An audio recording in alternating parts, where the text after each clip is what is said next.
तर मुंबई नागपूर या समृद्धी महामार्गाला संतनगरी शेगावशी जोडण्याचा प्रस्ताव सरकारने मांडलाय। सिंदखेड राजा इथून शेगावपर्यंत भक्ती मार्ग समृद्धी महामार्गाला जोडला जाणार असून या भक्ती मार्गामध्ये हजारो शेतकऱ्यांची सुपीक जमीन असल्यामुळे शेतकरी चिंतातूर झालेत।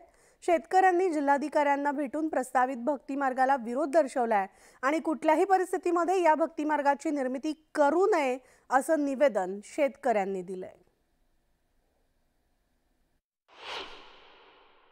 माझ्याकडे 4 एकर शेती आहे। माझी या भक्ती मार्गात विहीर, मोटर, संत्र्याचा बगीचा ही पूर्ण केलेली आहे। माझी आई 60-65-70 वर्षाची आहे। आज त्यांना माहिती झाल्यामुळे की शेती गेली, त्यामुळे माझी आई 5 ते 6 दिवस झाले जेवत सुद्धा नाही।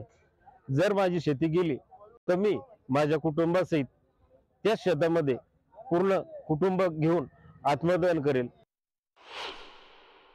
समृद्धी महामार्गाच्या बाबतीमध्ये शेतकऱ्यांच्या मनामध्ये त्या ठिकाणी तीव्र असंतोष आहे। शेतकऱ्यांचा त्याला विरोध आहे आणि तो साहजिक आहे।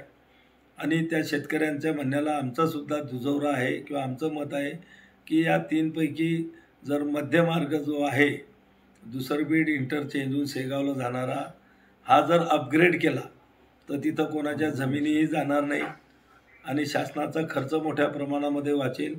तो रस्ता जर 4 लेन केला तर अगदी कमी खर्चामध्ये सुद्धा एक्सप्रेसवे सारखा रस्ता शेगावला त्या ठिकाणी जोडला जाईल।